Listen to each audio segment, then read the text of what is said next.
రాష్ట్రపతి పాలన విధించమని సూచిస్తుందో ఆ ప్రాతిపదిక రాజ్యాంగబద్ధతను మేము సమీక్షిస్తామన్నారు. అంటే మీకు సామాన్యుడి భాషలో అర్థం కావాలంటే వెనకడికో భర్త అన్నాడట భార్యామణితో, నీకు స్ఫూర్తి స్వేచ్ఛ ఇస్తాను టిఫిన్ చేసడానికి వాళ్ళ మార్నింగు, నీ ఇష్టం వచ్చిన టిఫిన్ చేసినా నేను తింటా కానీ అన్నాడట. చెప్పండి అన్నాడట.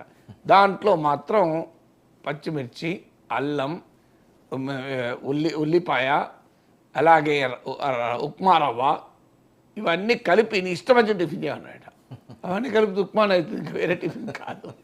ఇవన్నీ కొత్తిమీర, కరివేపాకు, అల్లము, పచ్చిమిర్చి, ఆయిల్, ఉల్లిపాయ ఇవన్నీ ఏమవుతుంది, ఒకటే అవుతుంది. ఇంతలో క్యాష్యూ నట్, జీడిపప్పు, పల్లికాయ, వేరుశనగ ఇవన్నీ వేస్తే ఏమవుతుంది, రవ్వ పోస్తే ఉప్మా దవ్వరు కాదు. నీకు పూర్తి ఫ్రీడమ్ ఇస్తున్నావు, ఏమన్నా చేయనట. ఇవన్నీ ఏదైనా ఏమన్నా కాదు, ఒకటే అవుతుంది. సో సుప్రీంకోర్టు కూడా చాలా అద్భుతమైన తీర్పు చెప్పింది. నీవు ఏమి అడ్వైజ్ ఇస్తావో మేము అడగం, కానీ ఆ అడ్వైజ్కి ఏదో ఒక బేస్ ఉండాలి కదా. ఇష్టమైన అడ్వైజ్ ఇవ్వలేవు కదా. ఆ అడ్వైజ్ యొక్క ఉన్న బేస్ యొక్క కాన్స్టిట్యూషనాలిటీని మేము సమీక్షిస్తామన్నారు. దీని తర్వాత ఇక భారతదేశంలో ఆర్టికల్ 356 దుర్వినియోగం ఆగిపోయింది, దాదాపు లేదు ఇంతవరకు. సో అంటే అర్థం ఏంటి, బ్రేక్ డౌన్ ఆఫ్ కాన్స్టిట్యూషన్. చాలామంది ఇక్కడ కూడా ఒక పొరపాటు చేస్తుంది. ఇంతకుముందు నేను పోలీసుల వ్యవహారాలు చెప్పాను, లా అండ్ ఆర్డర్, పబ్లిక్ ఆర్డర్కు తేడా తెలియకుండా ఉన్నత స్థాయి పోలీస్ అధికారులు కూడా మీడియా ముందు మాట్లాడతారు. విచిత్రం ఏంటంటే ఆ ప్రెస్ కాన్ఫరెన్స్లో విలేకరులు కూడా అడగారు. మళ్ళీ సార్ ఇంకో ఈ హిమ్మత్ లాల్ షా కేసు ఉంది, డాక్టర్ రామ్మనోహర్ లోహియా కేసు ఉంది, రమేష్ థాపర్ కేసు ఉంది, ఇన్ని కేసులు ఉన్నాయి, మీరు రామ్లీలా మైదాన్ కేసు ఉంది, ఇన్ని కేసులు ఉన్నాయి కదా సార్, మరి మీరు లా అండ్ ఆర్డర్, పబ్లిక్ ఆర్డర్ తేడా ఉంటుంది కదా అని మీరు ఏ విలేకరుల సమావేశంలో ఎంతమంది అడిగారు మీరు చెప్పండి. సో వాళ్ళు చెప్పింది వీళ్ళు రాసుకుంటారు. So the permission for the rally was rejected by the police citing law and order concerns.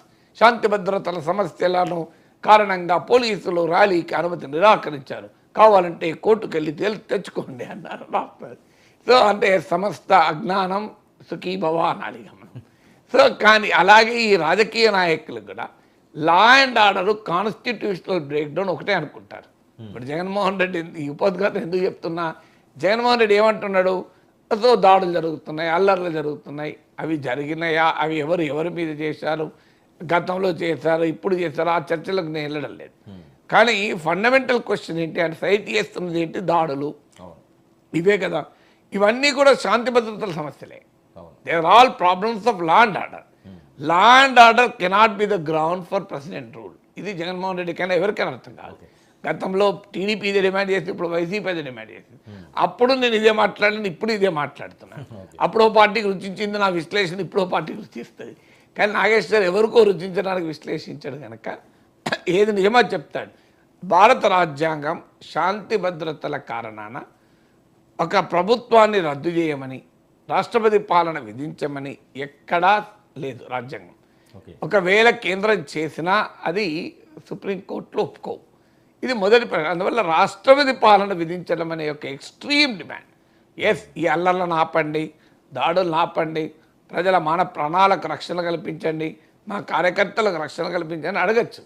వాస్తవంగా ప్రజలకు ఉండే సమస్య అప్పుడైనా ఇప్పుడైనా పార్టీ సానుభూతి పనులు, కార్యకర్తలు, పార్టీ వాళ్ళకి మధ్య దాడులు అయ్యేది.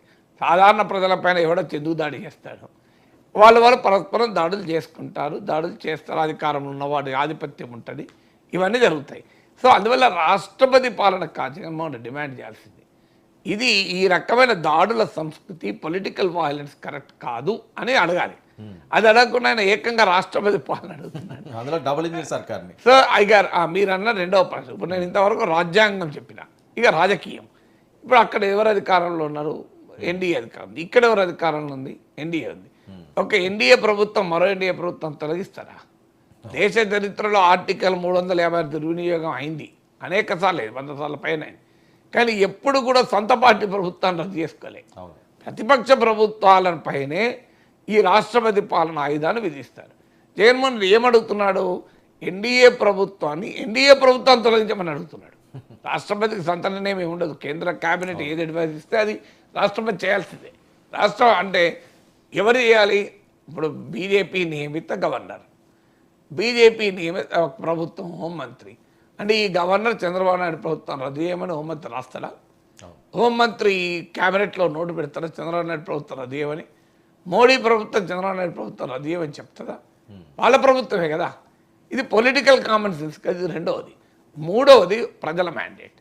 164 సీట్లు ప్రజలు నిన్నకాక మండిస్తే 40 రోజుల్లో నువ్వు రద్దు చేయమంటే ప్రాక్టికల్గా కూడా నాకు చెప్పండి, ఇది మళ్ళీ ఇప్పుడు ఎన్నికలు జరుగుతాయా? సో అందువల్ల it doesn't make any practical sense, constitutional sense, political sense. అందువల్ల ఒక నాయకులు డిమాండ్లు పెట్టే ముందు దాని రేషనాలిటీ ఎంత, రీజనబిలిటీ ఎంత, సో ఎలాంటి డిమాండ్ పెట్టాలి అడగాలి. ఎస్, జగన్మోహన్ రెడ్డి తన పార్టీ పైన తన వారిపైన రాజకీయ హింస జరుగుతుందని భావిస్తే దేర్ ఆర్ మెనీ మెథడ్స్. గవర్నర్కి రిప్రజెంటేషన్ ఇవ్వచ్చు, ప్రెసిడెంట్కి రిప్రజెంటేషన్ ఇవ్వచ్చు, దీన్ని ఆపమని అడగచ్చు, లేదు కోర్టులకు వెళ్ళచ్చు. ప్రజల రైట్ టు లైఫ్తో లింక్ అయి ఉంది కనుక, పొలిటికల్ అండ్ సివిల్ రైట్స్తో లింక్ అయి ఉంది కనుక ఇక ఆల్వేస్ గో టు కోర్ట్, మా జీవించే హక్కుకు ప్రమాదం ఉంది అని. సో కానీ ఇవన్నీ వదిలేదు. రాష్ట్రపతి పాలన అంటే మొత్తం డైవర్ట్ అయిపోయి రాష్ట్రపతి పాలన చుట్టూ తిరుగుతాయి. ఏ రకంగా రాష్ట్రపతి పాలన విధిస్తారు అంటే నిన్న మొన్న 164 సీట్లు గెలుచుకున్న ప్రభుత్వాన్ని రద్దు చేసి బయటపడాయంటే ఎందుకు పడేస్తారు, ఎట్లా పడేస్తారు? ఇది ప్రజల తీర్పు సబ్వర్షన్ కదా.